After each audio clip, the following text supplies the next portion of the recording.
Vous êtes bien sur Radio Fréquence Paris Pluriel 106.3 dans l'émission Monde d'emploi avec les féministes révolutionnaires Paris, comme tous les derniers vendredis du mois. Je suis Lo et je vais animer cette émission avec Julia. Bonsoir. Donc les féministes révolutionnaires sont un collectif créé en 2016 suite aux mobilisations contre la loi travail. C'est un espace de formation et de lutte où on articule féminisme, anticapitalisme et antiracisme pour analyser les rapports sociaux de domination. On pense que ces rapports de domination sont systémiques et structurels et que notre lutte doit donc prendre en compte toutes ces facettes et s'attaquer à ces structures. C'est pour cette raison qu'on se définit comme révolutionnaire. On publie un journal, on organise des moments d'échange et de formation, on participe à de nombreuses manifestations et soutient à toutes les luttes des travailleuses et des travailleurs, et plus largement celles qui participent à construire une société plus juste. Et c'est pour cela qu'on a rejoint avec joie la coordination féministe nationale et on a le plaisir d'accueillir deux de ses porte-paroles ce soir. Aria de l'Assemblée féministe de Montreuil. Bonsoir. Et Phil des collèges féministes Lyon qui nous rejoindra par téléphone et qui vont nous parler des premières rencontres organisées par la coordination le week-end dernier à Rennes. On assiste aujourd'hui à un renouveau des luttes féministes qu'on peut qualifier de quatrième vague. Celle-ci s'est structurée dans les années 2010 en Amérique latine pendant les luttes contre les féminicides et contre les violences sexistes et sexuelles, en particulier autour du collectif Ni Una Menos. Rapidement, le mouvement s'est étendu aux États-Unis puis en Europe avec le mouvement MeToo. Cette quatrième vague est une héritière des trois précédentes, qui se sont développées autour de grandes revendications du mouvement féministe. La première vague dans les années 30 et 40 pour l'accès au droit de vote des femmes, la deuxième vague à la fin des années 60 avec la libération sexuelle et la lutte contre les violences, notamment contre le viol conjugal et le combat pour le droit à l'avortement. Enfin, la troisième vague, à partir des années 80, est caractérisée par l'intersectionnalité, la convergence des luttes féministes et antiracistes et la défense des minorités de genre. Ces vagues successives ont été marquées par des victoires, des grands événements et des clivages qui les ont parfois mises en opposition les unes avec les autres, mais la quatrième vague porte aussi cet espoir d'avoir l'ampleur et la force des précédentes. Cette quatrième vague est donc, fort heureusement, arrivée en France et elle s'est structurée en particulier autour de la lutte contre les violences sexistes et sexuelles, avec les AG MeToo en 2017 par exemple, mais aussi les 100 000 personnes dans la rue à l'occasion du 25 novembre 2019. Depuis quelques années, on assiste aussi à l'émergence de l'appel à la grève le 8 mars, tout comme de nombreux autres pays d'Europe. Aujourd'hui, le milieu féministe est toujours traversé par des grands clivages, autour notamment des questions du travail du sexe, de la défense des droits des personnes trans et du droit à porter le voile, mais aussi autour des stratégies de lutte et des rapports aux institutions.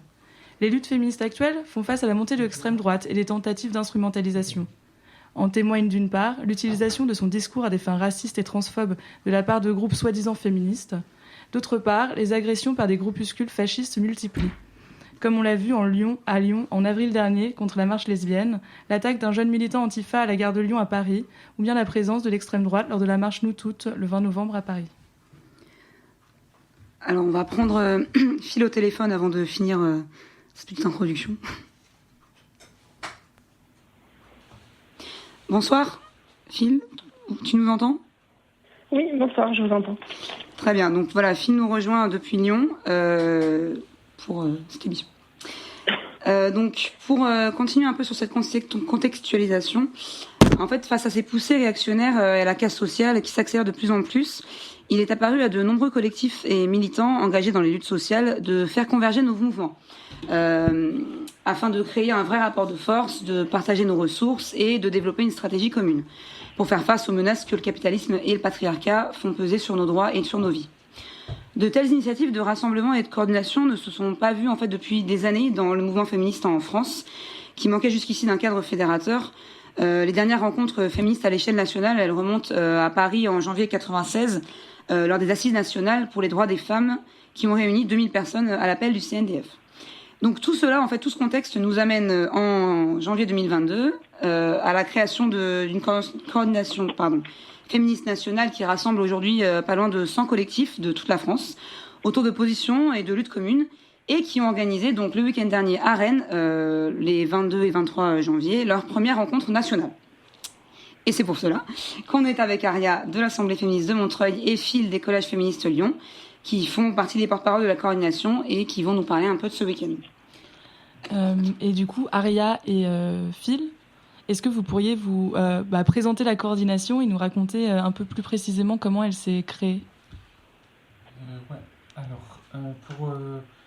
pour présenter rapidement la coordination, je pense en 2 mots, ça s'inscrit un peu dans ce que vous venez de présenter. La coordination féministe, c'est un projet de rassembler les associations, assemblées et collectifs féministes en France qui se retrouvent autour de l'anticapitalisme, de l'antiracisme, de créer des luttes en faveur de toutes les minorités et, comme ça a été dit, de réfléchir à des stratégies communes, se former aussi, échanger, partir de ce qui nous rassemble, ça c'est un point important, essayer de construire à partir de ce qui nous rassemble, ce qui ne veut pas dire accepter tout et n'importe quoi, parce qu'on pense qu'aujourd'hui ce qui nous rassemble, parce qu'il y a quelques années on pouvait dire ce qui nous rassemble, c'est-à-dire on parle de tout sauf travail du sexe, prostitution, question trans et le voile. Aujourd'hui nous on pense que ce qui nous rassemble, ça veut pas dire qu'on accepte des personnes qui sont islamophobes, qu'on accepte des personnes qui sont transphobes,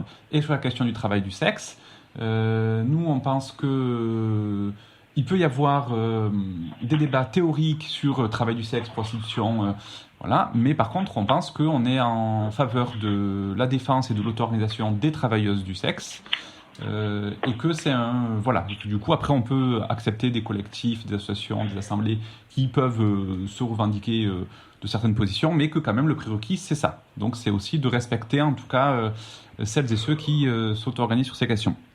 Pour aller rapidement sur la création de la coordination, c'est une initiative qui est partie, c'est un projet un peu lointain quand même de militantes féministes de Toulouse. Moi à l'époque j'étais à l'Assemblée féministe Toutes Zagreb à Toulouse, et en fait on avait lancé ça en 2018 et on a été invité à des rencontres nationales en Espagne pour la grève féministe de 2019, et en fait on s'est dit que c'était cool et qu'il fallait faire la même chose. Après on est allé voir une rencontre féministe nationale à Genève pour la grève féministe en Suisse, et pareil on s'est dit qu'il fallait faire la même chose. Donc on a essayé de lancer fin 2019 une rencontre nationale en France, ça n'avait pas trop pris, et après pendant le confinement on a relancé un appel pour s'unir avec d'autres collectifs, et là ça a un peu plus marché, et c'est à partir de là que c'est parti le projet depuis 2 ans d'essayer de se réunir, de se rencontrer, mais ça part vraiment par en bas, en réseautage, et surtout par des collectifs très divers, très jeunes et très inexpérimentés. Je pense qu'on est énormément... on pourra revenir dessus peut-être plus tard, et je vais m'arrêter là sur la présentation. C'est à la fois une force et une faiblesse. Je pense qu'il y a très peu de personnes depuis 30 ans aujourd'hui dans les personnes motrices, voire même peut-être pas du tout, qui ont plus de 30 ans des personnes motrices de la coordination. C'est très bien parce qu'on est jeune, mais aussi du coup on a tout à trouver sur comment fonctionner. Phil, est-ce que tu as quelque chose à rajouter peut-être, ou c'est bon? Non, pas du tout. Je rejoins tout à fait Aria sur ce qui a été dit. On a beaucoup de choses à apprendre les uns les unes des autres, donc voilà. Ok, super. Et on va du coup justement écouter un extrait des rencontres nationales de Rennes qui se sont tenues le week-end dernier à Rennes.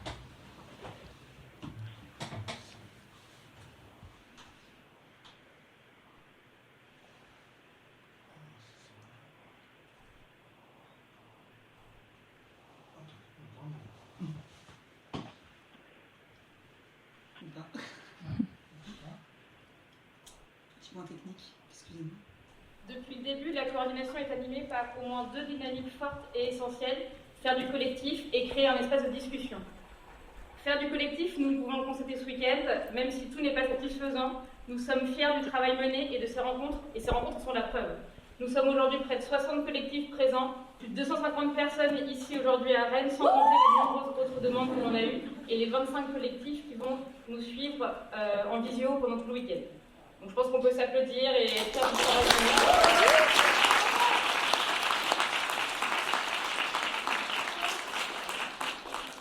À l'heure où la coordination gagne en visibilité, il paraît clairement qu'elle fait envie et impulse une dynamique nouvelle et inédite. La construction de cette coordination a parfois été balbutiante, mais est toujours apparue comme une bouffée d'air pour des collectifs, assemblées, associations, qui localement peuvent être à bout de souffle ou tout simplement en quête de liens et d'échanges d'outils militants. Alors que nous sommes partis de zéro, un travail important de recensement des villes et des collectifs qui militent sur le terrain a été fait. La mise en action se fait à partir du local, et quelle mise en action! En 2 ans de visio, avec pour la plupart des collectifs qui n'avaient pas de lien, nous en sommes déjà là et nous nous en réjouissons.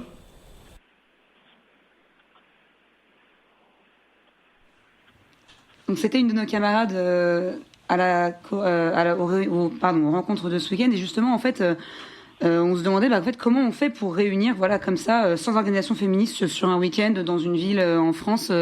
Comment vous avez fait pour organiser tout ça? En fait, je pense que l'extrait que vous avez passé, il résume pas mal la démarche. Comme je disais, on s'est rencontrés pour la première fois pendant le confinement. Et en fait, pendant le confinement, ce qui s'est passé, c'est qu'on est parti avec des copines de Toulouse.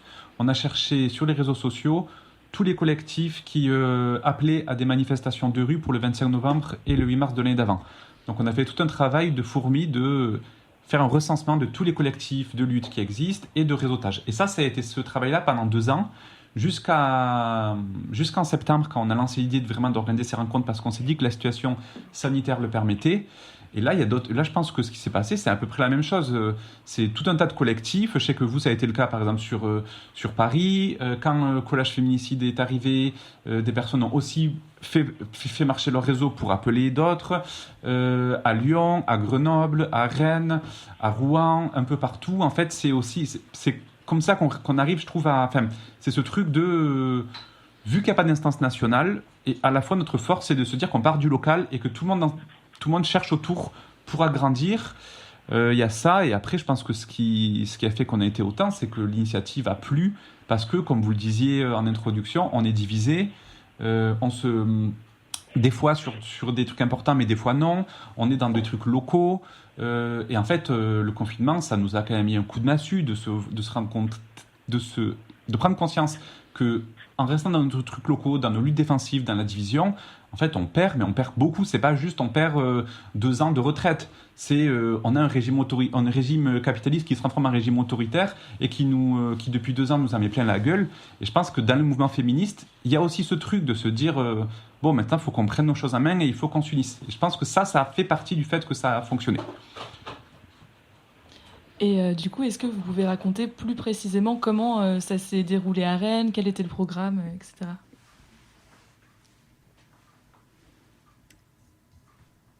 Phil, si tu nous entends? Oui. Ah. Alors, on a perdu Phil. Excuse-nous, du coup, Aria, on te laisse peut-être répondre si en attendant de la retrouver. Ah, Phil nous rappelle. Phil. Allô? Phil est de retour. Alors, tu nous entends? Oui. Vas-y. Alors, du coup, on parlait du planning, c'est ça, parce que j'ai été coupée. Voilà, c'était sur le week-end, en fait, comment ça s'est passé, l'organisation du week-end? Alors, l'organisation du week-end, elle s'est déroulée du coup sur 2 jours. On a eu 2 temps très clairs. Il y a eu du coup les matinées. Donc samedi matin, on a eu pour commencer une présentation de la journée, des journées à venir, l'objectif de la coordination et de ce week-end-là. Ensuite, on a eu un petit temps de formation où on a pu choisir au préalable sur quoi est-ce que l'on souhaitait travailler. Donc il y a eu des thématiques différentes qui essayaient de couvrir un peu tous les sujets qui ont de l'importance pour nous. Donc par exemple, il y avait révolution et féminisme, la lutte contre l'extrême droite, les luttes transféministes, les luttes contre les violences sexistes et sexuelles, le féminisme décolonial et antiraciste. Il y avait toute une partie sur les syndicats et la grève féministe. Également sur l'écoféminisme, les actes de désobéissance civile, les luttes antivalidistes et les luttes des travailleuses du sexe. Et toutes ces formations-là nous ont permis d'aboutir ensuite sur l'après-midi sur un petit temps de travail où on a pu choisir si on souhaitait travailler sur le 8 mars. Donc l'idée, c'était de travailler sur le 8 mars 2022, mais plutôt sur le long terme jusqu'en 2023, ou sur un petit temps où on a pu penser nos moyens de lutte contre l'extrême droite. Donc ça, c'était pour le samedi. Ensuite, sur le dimanche, on a été à nouveau séparés en groupes de travail où il y avait différentes thématiques qui ont été reprises. On a eu également des groupes antivalidistes, un groupe étudiant qui s'est mis en place, un groupe antiraciste. Et il y a eu 2 groupes, un groupe de lutte contre l'extrême droite et un groupe de préparation du 8 mars, qui avaient vocation à préparer un texte qui vont paraître dans les semaines à venir sur nos appels quant à nos moyens d'action pour ces 2 événements-là. Et également, on a eu un petit temps de préparation de la conférence de presse qui a été ensuite réalisée en début d'après-midi, je dirais. Et l'appel a été ensuite publié sur les réseaux sociaux si jamais vous souhaitez le lire. Voilà. Ok, merci pour cette présentation. Donc, un des thèmes structurants en fait de la lutte féministe aujourd'hui, c'est la lutte contre les violences sexistes et sexuelles. Mais en fait, on peut remarquer que les revendications qui y sont liées sont d'une part du registre pénal, en fait, en demandant de plus lourdes peines, et on sait que cela ne ferait que renforcer la violence contre les hommes des milieux populaires racisés, sans régler la question des violences. Et les autres types de revendications sont souvent assez floues, très générales, comme le milliard demandé par nous toutes, par exemple. Dans quelle direction aller, en fait, pour vous, pour lutter contre les violences sexistes et sexuelles, comment on pourrait dépasser, en fait, ces revendications ? Alors, pour ce qui est de ces questions-là, on n'a pas eu vraiment de discussion au sein de la coordination féministe sur une prise de décision quant à la carcéralité. Donc, on ne peut pas vraiment encore vous exprimer nos pensées actées en groupe. Néanmoins, on a tout à fait conscience qu'il y a des réflexions à mener puisque on a tout à fait conscience que la justice actuellement, elle est à la fois raciste, sexiste, transphobe, classiste, et elle se vise à sanctionner majoritairement des hommes précaires et racisés. Donc c'est pas du tout ce que l'on souhaite. Le système juridique, de toute façon, avec le système de la prison actuellement, ne résout absolument pas les violences sexistes et sexuelles. Ça n'a aucun impact sur ces violences-là. On a plutôt tendance à vouloir penser des structures autogérées, des moyens d'action, sans passer forcément par la police, puisque également c'est à nouveau un moyen d'action, enfin une institution qui est raciste, sexiste et bien d'autres choses. Mais nous pour l'instant, en tant que coordination féministe, on n'a pas du tout encore pensé, disons pas pensé, mais plutôt pas acté ces questions-là tous ensemble. Donc on peut pas vraiment vous donner le point de vue de la coordination. Néanmoins, il y avait une association, un collectif qui s'appelait Pour un féminisme anticarcéral, qui était présente et qui explique pas mal sur ses réseaux sociaux. Il y a ces dernières publications qui sont assez pédagogiques et qui expliquent bien pourquoi est-ce que la prison en fait ne protège que les personnes riches, blanches et majoritairement bourgeoises, et comment est-ce que l'État en fait instrumentalise les luttes féministes pour agir pour ses propres moyens et maintenir son pouvoir en place. Et de manière plus large, quelque chose qui ressort à notre sens de la coordination, c'est la volonté de construire un mouvement pas seulement de défense face à la dégradation de nos conditions de vie, mais qui soit en mesure de passer à l'offensive pour remporter de nouvelles victoires et gagner de nouveaux droits. Est-ce que vous pouvez expliquer en quoi vous trouvez ça nécessaire et ce qui nous manque aujourd'hui pour y parvenir ? Oui, en fait, l'idée, c'est de se dire que depuis longtemps, pas depuis quelques années, depuis longtemps, nos luttes sont strictement défensives et en plus on perd.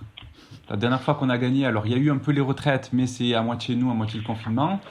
Sinon, la dernière fois qu'on a gagné, il y a eu le CPE, je pense qu'on était jeunes ou pas nés. Et sinon, la fois d'avant, je crois qu'on n'était pas vraiment nés. Bref, tout ça pour dire que ça remonte et du coup, toutes ces luttes défensives, on est contre, mais en plus on ne gagne pas. Au bout d'un moment, on se résigne, on perd, ou alors on fait des... Bon. Du coup, l'idée, c'est de se dire qu'au bout d'un moment... peut-être qu'il faudrait réfléchir à penser autrement et à passer à des luttes offensives, à proposer de l'alternative et à essayer de construire cette alternative, notamment parce que en tant que féministe, je pense qu'on a énormément de choses à dire, à proposer, à penser, que souvent ces questions des revendications, de qu'est-ce qu'on veut, ça reste alors pas entre les mains, mais ça reste, c'est les partis politiques traditionnels, c'est les organisations traditionnelles qui, en fait, sont en perte de vitesse et qu'il n'y a plus beaucoup de confiance dans ces organisations, ou alors c'est l'État. Et on reste derrière l'État pour gérer, pour dire qu'est-ce qu'on veut, pour dire où on veut aller. Et souvent, là où on va, c'est là où veut aller la bourgeoisie, là où veut aller le patriarcat, le racisme, etc. Maintenant, dire tout ça, ça veut pas dire que c'est facile, parce que l'idée aussi, c'est de pas tomber sur un écueil par exemple, on fait un week-end de 2 jours et on se met d'accord entre collectifs sur une plateforme de revendication et on va y aller. Parce que ça, c'est exactement ce que font les organisations traditionnelles et ça ne fonctionne pas parce que personne ne s'empare de ces revendications. Donc l'idée, ça serait de se dire de travailler pendant plusieurs mois à un programme, mais le travailler pas dans des réunions unitaires. Le travailler, par exemple, je sais pas, nous à Montreuil, dans l'Assemblée, on va proposer des réunions publiques où on va discuter de thématiques, de qu'est-ce qu'on pense de ce que vient de dire Phil, qu'est-ce qu'on pense de la justice, qu'est-ce qu'on pense de ce qu'il faut une police ou pas, qu'est-ce qu'on pense du travail, qu'est-ce qu'on pense des frontières, etc.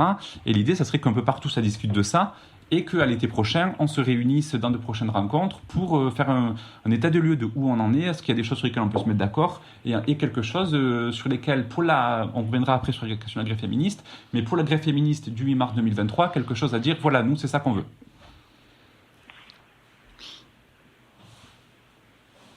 On va écouter un deuxième extrait de ce week-end, justement, pour parler un peu plus de certaines questions qui ont été évoquées.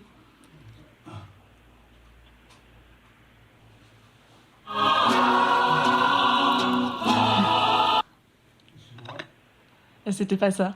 Vous avez peut-être remarqué. Sans quoi le rapport de force dont nous avons besoin n'aura pas lieu. On peut se tromper, mais on ne peut pas rater l'occasion que nous offre la coordination de faire bouger les choses significativement et de créer un mouvement massif qui parte de la base, qui soit inclusif et ouvert. Nous pensons par ailleurs qu'il est indispensable de faire du lien entre les différentes discriminations et exploitations, tout comme entre les différents collectifs. Nous souhaitons que la coordination soit à cette image. Ainsi, les rencontres vont s'articuler sur 2 temps principaux qui sont représentatifs de la volonté de discussion et de construction collective. Un temps ce matin de formation en petits groupes au cours d'ateliers. Un autre temps cet après-midi de débat sur les perspectives politiques et les objectifs que l'on se fixe à plus ou moins long terme. Jusqu'à présent, la coordination féministe en a dégagé 3. L'organisation du 8 mars, la formulation d'une réponse féministe face à la montée de l'extrême droite et l'organisation des prochaines rencontres nationales.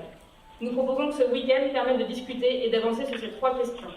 D'autres émergeront sans doute au cours du week-end et nous les discuterons sérieusement.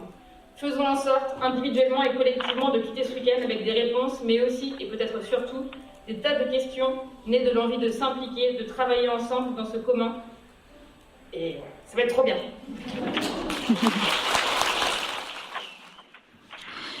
Donc voilà, en fait, la question de la lutte contre l'extrême droite, elle était aussi au centre de ces rencontres. Est-ce que vous pouvez nous expliquer pourquoi, nous en parler un peu ?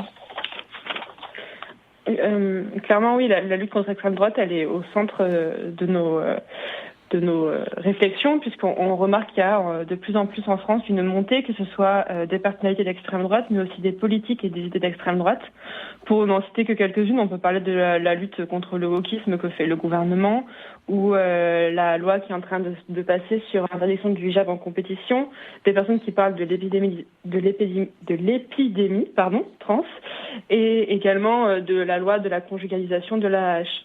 On voit également qu'il y a de plus en plus de droits fondamentaux qui sont remis en question, notamment l'IVG, avec le retour dans la rue des personnes qui manifestent contre l'IVG, ou encore la nouvelle présidente du Parlement européen qui est ouvertement contre l'IVG. Donc en fait, on se rend compte que l'extrême droite, elle est naturellement contre les luttes féministes, transféministes. Donc nous, on est forcément en réponse à cela, puisque en tant que minorité, que femmes, on est forcément visés par ces attaques-là. Notre spécificité à nous, en tant que collectif, en tant que coordination féministe, c'est d'avoir une vision d'ensemble, d'une vision intersectionnelle. On va essayer d'avoir un mouvement d'ampleur qui va prendre en compte toutes les minorités qui sont attaquées, du coup, à l'occurrence par l'extrême droite. En fait, on va essayer de partir des personnes qui sont invisibilisées, que ce soit par les oppressions ou par des politiques d'État qui vont ne pas permettre à ces personnes-là d'exister, d'être dans la société en tant que personne, pour mener la lutte. C'est quelque chose qui a pu être observé du coup au Chili, au Brésil et en Inde, où il y a eu des mouvements contre l'extrême droite qui étaient en place. Et en fait, les mouvements sociaux, finalement, ils étaient tétanisés parce qu'ils avaient peur de perdre que ce soit des moyens financiers ou leurs moyens d'action. Mais en fait, on se rend compte que les personnes qui sont attaquées par ces politiques-là, elles n'ont pas le choix que d'agir, parce qu'en fait, on attaque leur liberté, on attaque leurs droits. Donc, on n'a pas le choix que d'agir. Donc, c'est pour ça que nous, dans notre contexte à nous, notre féminisme, il est intersectionnel. Il il vise en fait, à rendre visible et à défendre les droits des minorités. Et en fait, cette lutte-là, elle est nécessairement contre l'extrême droite, puisque c'est des choses qu'ils attaquent ouvertement et régulièrement. Et on a assisté récemment à un développement de discours transphobes, notamment autour de tribunes publiées dans des journaux nationaux. Comment est-ce que vous analysez cette situation ? À mon avis, dans le prolongement de ce qui vient d'être dit, de manière au niveau international, les mouvements transphobes se développent depuis une dizaine d'années, à la fois avec la nouvelle vague féministe, ça accompagne un peu comme une réaction, et aussi avec la montée de l'extrême droite. Parce que ce qu'on peut voir quand même, c'est que toute cette montée de l'extrême droite, comme a dit Phil, il y a à la fois contre les personnes racisées, et en France particulièrement contre les musulmanes et les musulmans, mais aussi contre les minorités et les femmes, et contre les féministes en tant que telles. Si on regarde, il y a l'islamo-gauchisme et le wokisme. Et le wokisme, c'est quoi ? C'est les féministes et les personnes LGBT. Et du coup, il y a tout ce contexte de, à la fois, il y a des volontés progressistes, et notamment il y a des mouvements sociaux qui portent ces volontés progressistes, et il y a en réaction des attaques. Et les mouvements transphobes, même si ces personnes se qualifient de féministes, en fait, s'inscrivent exactement là-dedans, dans cette réaction à quelque chose qui fait peur, à quelque chose de nouveau. Après, on s'aperçoit quand même souvent que les mouvements transphobes, c'est pas essentiellement, mais souvent c'est des femmes issues de la bourgeoisie ou de la petite bourgeoisie. C'est des personnes qui ont peur de perdre un certain privilège, et que le féminisme ne soit plus là pour permettre de briser un plafond de verre et d'avoir l'égalité des chances d'exploiter les autres, mais que plus personne ne se fasse exploiter. Et c'est aussi ce combat-là, le combat contre les TERF, contre les transphobes, c'est avant tout un combat pour un féminisme populaire, de masse, qui ne plaît pas du coup, qui est, oui, effectivement, c'est pas le truc lisse qu'on va vendre partout. Et nous, je pense qu'il faut qu'on se dise ça. Ce qu'on essaye de vendre, c'est pas un féminisme lisse, propre, qui passe entre deux pubs télé. Voilà, à mon avis, je m'arrête là, mais voilà. Et si, dernière chose, quand même, pour rendre hommage au travail de Toutes des femmes, qui est un collectif qui fait partie de la cohorde, et qui s'était organisé au moment de la première tribune, il y a 2 ans, contre les femmes trans dans le mouvement féministe, et qui avait lancé une tribune qui s'appelait la place des femmes trans, le débat sur les femmes trans dans le mouvement féministe n'a pas lieu d'être, et qui fait un travail important de contre-argumentaire. Et voilà, du coup, on invite à aller sur Internet et à lire toutes les productions de ce collectif.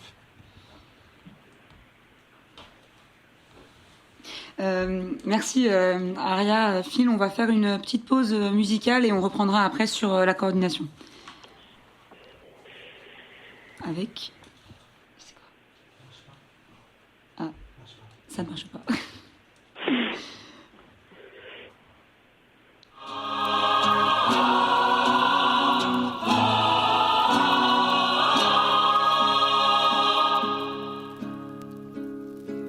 Les passes sont étroites, mais ton œil est perçant, toi qui sais accoster.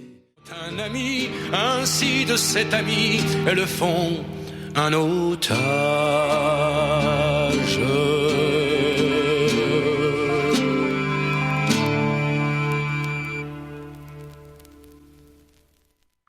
Alors, on avait notre playlist, on avait amené, mais bon, on a des petits problèmes techniques, donc c'était Bernard Hayan. C'était très... Les passes sont étroites. Les passes sont étroites, donc on avait un peu plus fun, mais bon, c'est pas grave, on s'en contentera. On reprend du coup, vous êtes toujours sur Fréquence Paris Pluriel, 106.3, avec Aria et Phil, porte-parole de la coordination nationale féministe. Justement, en fait, cette coordination, elle revendique la construction d'un mouvement auto-organisé. Ça veut dire quoi concrètement, en fait, par opposition à certains autres mouvements Voilà. Alors, bon, l'auto-organisation, ce que ça veut dire concrètement, c'est le fait de développer des cadres qui soient pas des cadres institutionnels, mais qui soient pas non plus des cadres associatifs avec des financements et liés soit à d'autres structures, soit à l'État, etc. C'est pas du tout pour dire qu'on critique le fait qu'il y ait des associations financées. Il y a des associations, y compris d'aide ou communautaires et tout ça. Il faut qu'il y ait des associations financées, mais c'est juste pour faire la distinction. L'auto-organisation, c'est pas ça. L'auto-organisation, c'est de considérer que on s'organise entre nous, par nous-mêmes. Mais nous, on irait un peu plus loin, je pense. C'est-à-dire qu'on veut pas que de l'auto-organisation pour être entre nous et se faire du bien et créer des espaces safe, même si ça encore, ça peut être important et utile. Et y compris, il y a des structures comme ça dans la coordination. Mais quand dans l'appel, on parle de développer des cadres d'auto-organisation, notamment pour la grève, l'idée, c'est d'allier à la fois ce truc de on est entre nous parce qu'on en a besoin, mais on essaye d'avoir une vision où on veut développer des luttes collectives, des luttes massives. Et du coup, c'est aussi pour pallier au fait qu'aujourd'hui, la plupart des structures militantes sont en crise, ne font plus venir du monde. Alors notamment, on pourrait parler des syndicats, qui sont un outil important, mais qui sont en crise, et ça, il faut le constater, et qui, y compris, ne peuvent pas toucher tout simplement tout un tas de personnes. Toutes les femmes et minorités de genre qui ne sont pas dans des emplois stables ou dans des emplois où on peut se syndiquer aujourd'hui, et c'est l'extrême majorité des cas qui sont au chômage, qui sont en temps partiel, etc. Toutes ces personnes ne peuvent pas être captées par les syndicats, par exemple, donc ça permet de capter ces personnes. Ça permet aussi d'élaborer des stratégies entre nous, collectivement, et puis l'idée, ça serait de développer ces cadres un peu partout. Par exemple, dans des villes, mais aussi dans des quartiers. Dans certains pays, ça s'organise comme ça, sur les lieux de travail, sur les lieux d'études. Ça serait aussi pour essayer de réfléchir à avoir un réseau de cadres qui sont jusqu'au plus petit échelon, jusqu'au micro, jusqu'au local, mais qui se coordonnent pour créer un réseau qui puisse agir partout, et pas juste avec des structures par ville, nationale, etc. L'auto-organisation, c'est aussi ça, c'est permettre de développer un maillage le plus fort possible. Voilà. Et justement, dans la coordination, il y a une grande diversité de collectifs aux modes d'action divers. Par exemple, Phil, toi, tu fais partie de Collège Féministe Lyon. Est-ce que tu peux nous en parler un peu, et plus généralement, est-ce que tu peux nous dire pourquoi en fait, cette diversité de modes d'action sont complémentaires ? Tout à fait. Alors du coup, je fais bien partie des Collèges Féministes Lyon. C'est un collectif de désobéissance civile. Ça a été créé en 2019 à la suite du 100e féminicide à Paris. C'est un mouvement qui a beaucoup évolué, et c'est petit à petit, je dirais pas détaché, mais à trouver différents moyens d'action. On lutte clairement contre les féminicides, mais on lutte également pour un féminisme qui est globalement intersectionnel. On agit en non-mixité, c'est-à-dire qu'il n'y a pas d'hommes cis hétéros, cis avec nous. C'est un moyen d'action qui du coup est assez simple visuellement, on le repère facilement. C'est des lettres noires sur des feuilles blanches que l'on va coller majoritairement la nuit dans les rues. Il y a deux buts à ça. Déjà, c'est de rendre visible ce qui est invisible. Donc, on en a déjà parlé plusieurs fois du fait qu'il y a beaucoup de minorités qui sont invisibilisées. Donc, notre objectif, c'est de rendre visible tout ça. Mais c'est aussi de se réapproprier la rue, puisque c'est un lieu où, en tant que personne sexisée, on est souvent mis à mal par les hommes, majoritairement, qui, du coup, harcèlent ou violentent les personnes sexisées dans la rue. Donc, c'est notre moyen de se réapproprier la rue. À Lyon, on a mis en place d'autres moyens d'action pour être visible, on va dire, entre guillemets. On fait des soirées et des expositions. On a exposé à la bibliothèque municipale de Croix-Rousse, qui nous a permis de faire voir aussi notre travail à un public qui va être un petit peu différent, parce que c'est pas forcément le même que celui qu'on peut croiser n'importe où dans la rue, on va dire. Ça sensibilise un peu plus. On fait des soirées de récolte pour des raisons financières, puisque voilà, c'est toujours compliqué d'avoir des collectifs. Et on a également une soirée qui s'appelle Il était une voix, où en fait ça va être des chanteurs, des chanteuses, des conteurs, des conteuses et des drag shows qui vont mettre en lumière, on va dire, une culture qui est la nôtre et qu'on cherche à se réapproprier avec des moments vraiment pour nous, pour se réapproprier la culture. Et récemment, on a mis en place aussi des petits stickers qu'on a imprimés et on colle sur les livres. Donc là, c'est un moyen d'action qui est un peu différent. Ça répond un peu à la montée de l'extrême droite. C'est quelque chose dont on parlait tout à l'heure. Où du coup, voilà, ça va prévenir que l'ouvrage que la personne tient entre les mains va être sexiste, raciste, transphobe, grossophobe. Et on a évoqué comme ça plusieurs discriminations qui existent. il y a deux buts. Il y a le but d'informer, parce qu'une personne qui va acheter un livre, elle ne sait pas forcément que voilà, ce livre-là contient des propos grossophobes, par exemple. Mais également, voilà, c'est aussi mettre en lumière voilà, cette montée-là, cette commercialisation d'ouvrages dont on n'est pas du tout d'accord avec les idées qui sont plébiscitées. Donc déjà, même au sein d'un collectif, finalement, on peut avoir différents moyens d'action qui, en fait, ne sont pas à l'opposé, qui se coordonnent et qui permettent de prendre de la visibilité. Et finalement, dans la coordination féministe, c'est la même chose. On a des moyens, du coup, comme les collages Lyon, il y a Paris, il y a plein d'autres collages également, qui sont des collectifs de désobéissance civile. Mais il y a des moyens qui sont plus institutionnels ou plus politisés. Et du coup, ça va permettre de traverser, disons, différents moyens d'action pour prendre en visibilité, en ampleur, en impact et avoir de plus en plus de place pour nos luttes et nos revendications. En parlant, en fait, voilà, des collectifs au sein de la coordination, quels enjeux, quels défis en fait vous voyez pour les temps à venir, notamment au sein de la coordination, mais aussi évidemment à l'extérieur, mais voilà, entre tous ces différents groupes justement qui peuvent avoir des sensibilités différentes, etc. Alors, au niveau des enjeux, déjà le but de la coordination féministe, c'est du coup de se coordonner nationalement pour mener des actions déjà sur un an et plus largement sur le long terme. Un de nos objectifs principaux, c'est la grève féministe. C'est un mouvement comme l'a développé tout à l'heure Aria, qui a pris de l'ampleur à l'étranger, mais qui en France, pour l'instant, n'existe pas, mais plus dans le sens ne prend pas de l'ampleur réellement. C'est un mouvement qu'on voudrait large et démocratique, et c'est pas facile à mettre en place. Donc voilà, pour l'instant, on essaye déjà de rallier de plus en plus de collectifs, d'associations, d'assemblées féministes à la coordination pour pouvoir travailler ensemble. On voudrait également pouvoir travailler avec les syndicats. Et voilà, le but, c'est vraiment d'exister, que ce soit publiquement, massivement et médiatiquement, pour avoir de plus en plus d'impact, de prendre de plus en plus de place pour que voilà, ça puisse petit à petit peser et avoir vraiment voilà, oui, un impact finalement. Voilà. Oui, en effet, la grève féministe, c'est quelque chose qui est de plus en plus systématiquement appelé. Ça a été appelé dans 70 pays en 2021. Il y a plein de pays où il y a eu beaucoup de monde à faire grève. Par exemple, l'État espagnol, il y a eu 5 millions de grévistes en 2018. Du coup, est-ce que vous pourriez nous dire en quoi ça consiste exactement, une grève féministe ? Ouais, alors, je vais essayer de faire simple et d'être synthétique. Je pense parce qu'on ne s'imagine pas trop ce que c'est. Et je pense que le principal problème en France, comme a dit Phil, pour l'instant, ça n'a pas vraiment eu lieu. Certes, il y a des appels au 8 mars depuis 2 ans, mais en France, quand on parle de grève féministe, souvent ce qu'on entend, ce qu'on met derrière, c'est grève des femmes. C'est-à-dire qu'on pense que c'est juste la grève salariale faite par des femmes dans des secteurs féminisés et sur des revendications du coup de femmes au travail. Et en fait, la grève féministe, c'est pas du tout ça. Enfin, c'est pas exactement ça, c'est pas uniquement ça. Pour le dire simplement, la grève féministe, encore une fois, c'est un outil militant de transformation révolutionnaire de la société, parce que c'est un outil qui à la fois permet de stopper le système et de proposer autre chose à la place.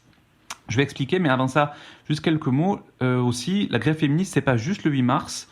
D'une part, la grève féministe, c'est un processus, c'est-à-dire que toute la préparation compte autant que la journée, et que ce qu'on a créé dans la préparation et dans cette journée enclenche un autre processus. Je vais l'expliquer pareil après. Mais du coup, c'est une dynamique, c'est pas juste on fait le 8 mars. Et l'autre chose, c'est que là, on dit grève féministe le 8 mars 2022, mais surtout 2023, parce qu'on espère la préparer. Mais en fait, le 8 mars, c'est un prétexte pour faire ça. Mais le but, c'est pas juste de faire le 8 mars tous les ans, et puis en fait, de ritualiser ça.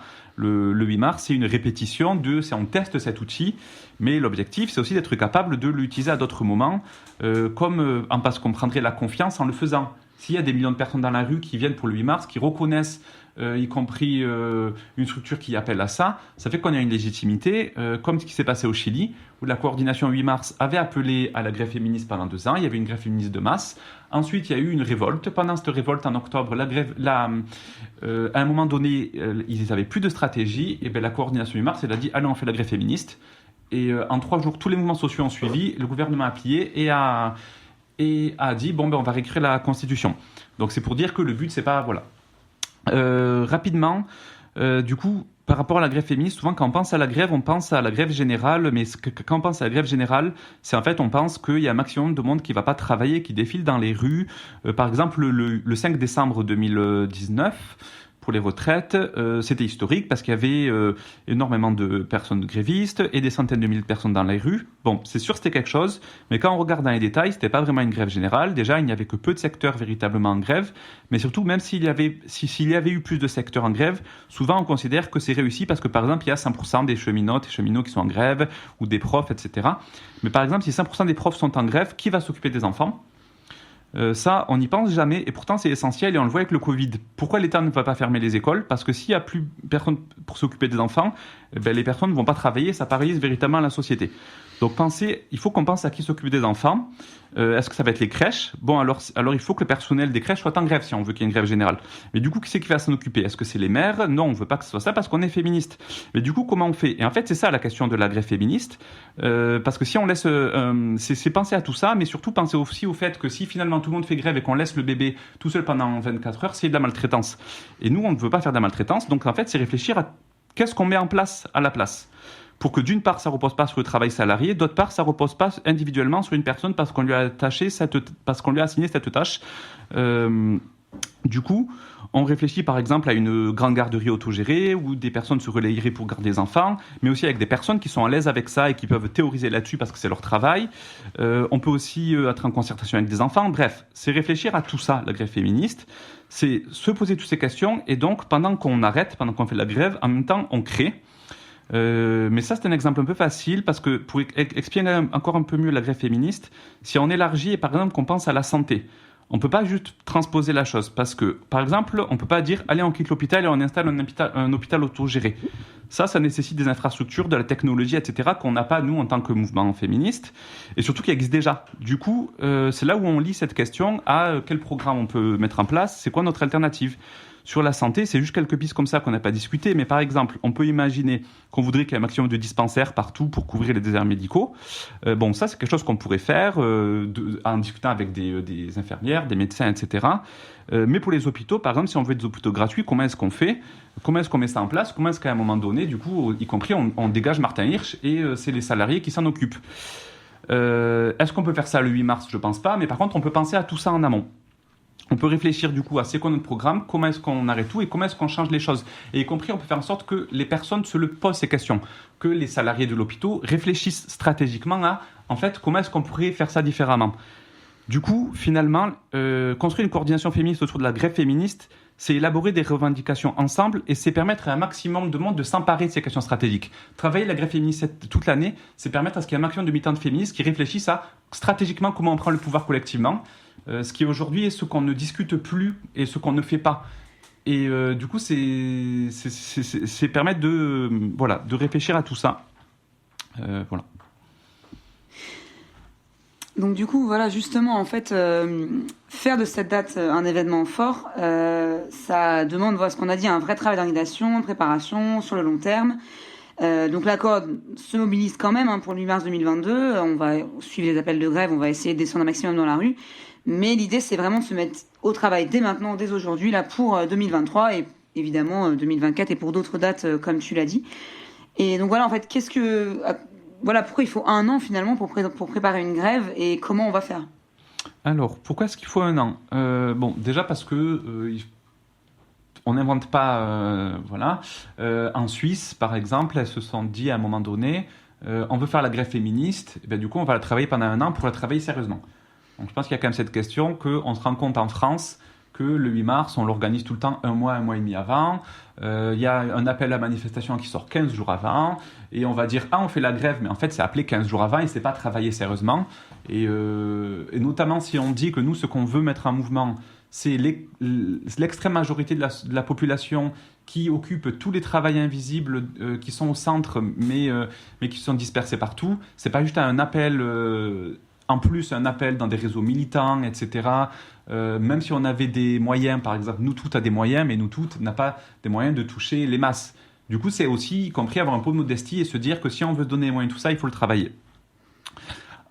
travailler pour convaincre, travailler pour avoir des fonds pour convaincre, travailler pour se développer, travailler pour développer de l'auto-organisation partout, comme on disait, pour lier des liens avec les syndicats aussi, parce que entre les syndicats et les mouvements féministes, c'est très dispersé, très divisé, et il faut qu'on arrive à créer de la confiance si on veut réellement arriver à faire cette grève.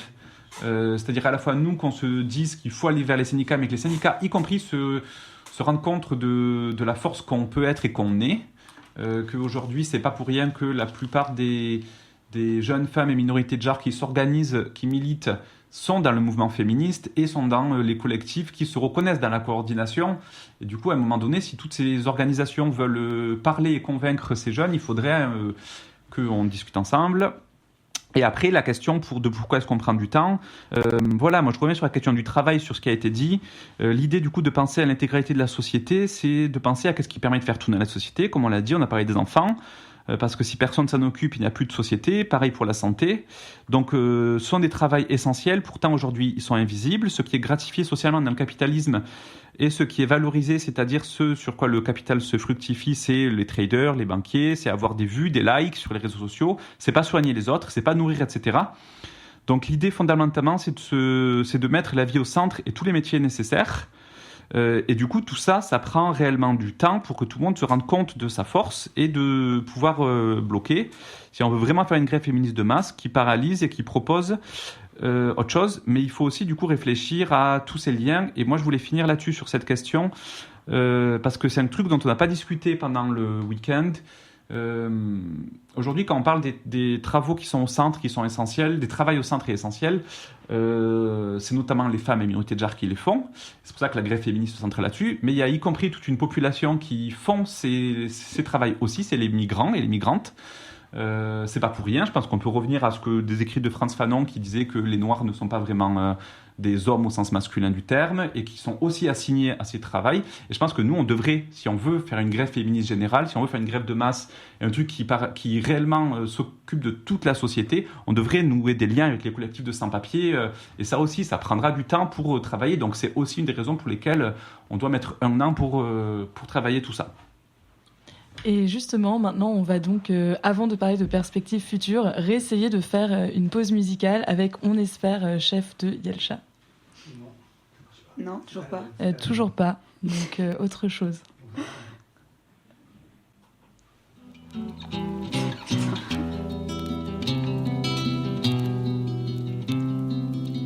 Amour a des limites qui ne sait pas encore qu'un long voyage invite à jeter l'ancre au port. Lancez sur la berge, tendez vos mains pleines. Loin vient mon bateau, mais c'est la vie. Il repartira bientôt.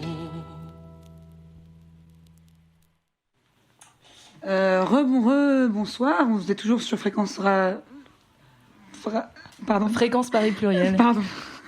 Sur 106.3 et toujours avec Bernard Rayon qui n'est donc toujours pas de notre playlist personnelle, désolé, on a un peu la poisse au niveau des formats pour tout vous dire. Enfin bref, revenons plutôt à notre sujet. Donc on voudrait terminer en fait sur au-delà de la grève du 8 mars, des perspectives de la coordination dans le futur, quel projet, quelle date, qu'est-ce qui va se passer? Alors, au niveau du coup déjà des actions à long terme, on espère déjà pouvoir se rencontrer de manière régulière, à commencer par cet été déjà. On va continuer à s'organiser pour nous et entre nous dans l'objectif de mener des actions pour lutter pour un changement réel. Donc voilà, ça va passer en effet, comme vous l'avez dit, par la grève féministe le 8 mars, le 25 novembre et bien d'autres moments où on va agir tous ensemble. Mais ça, c'est des actions qu'on va dire qu'on va nommer comme étant nationales. Mais on a aussi vocation à faire des actions plus locales, Aria l'a expliqué tout à l'heure, parce que voilà, on veut être accessible à tous. On sait qu'en ruralité, c'est pas aussi simple d'accéder à une manifestation parce que finalement, c'est à 1 heure, 2 heures, parfois 3 heures de route de chez nous. Donc, comment participer réellement à des actions féministes, à construire quelque chose quand on est isolé de lieux avec beaucoup de visibilité. On essaye aussi d'être accessible à des personnes, par exemple, quand on parlait de la grève féministe, des personnes qui n'ont pas d'emploi Et on essaye de rendre légitimes ces personnes-là à prendre part à la grève féministe, au 8 mars et à des actions féministes. Donc ça va passer par des actions plus locales, en créant des groupes de villes, de quartiers, etc., pour pouvoir échanger, discuter entre nous. Et au niveau des actions qui sont, je ne vais pas dire plus concrètes, mais plus avec des dates, on va dire, on a la campagne antiracisme et solidarité, qui est un regroupement de collectifs, qui font une campagne. Et voilà, on va les rejoindre puisque le 2 avril, il y a la journée toutes et tous aux frontières où on va participer avec un cortège féministe. Et un petit peu avant, le 19 mars, il y a une manifestation, c'est la manifestation nationale qui a lieu tous les ans à Paris, contre le racisme et les violences d'État. Alors on ne sait pas exactement encore comment est-ce qu'on va participer. En tout cas, ce qui est sûr, c'est qu'on va participer et on réfléchit actuellement aux moyens de notre participation à cette journée-là. Donc voilà, on a des actions avec des dates qui sont déjà préparées. Bon, le 8 mars, évidemment, 19 mars, 2 avril. Et après, voilà, on va se fixer des rencontres. Voilà ce qu'on disait régulièrement et mener les actions sur 1 an, 2 ans et autant de temps qu'il le faudra. Et d'accord, l'émission touche bientôt à sa fin. On va devoir conclure. Donc, on voulait rappeler que la coordination est ouverte à tous les collectifs et organisations qui se reconnaissent dans son appel. N'hésitez pas, si vous voulez nous rejoindre, à contacter la coordination sur les réseaux sociaux. De même, si vous voulez faire un don et nous soutenir. On se retrouve le vendredi 25 février pour une émission spéciale grève du 8 mars et tous les derniers vendredis du mois pour parler de lutte féministe. Merci beaucoup, Aria, de l'Assemblée féministe de Montreuil. Merci à vous.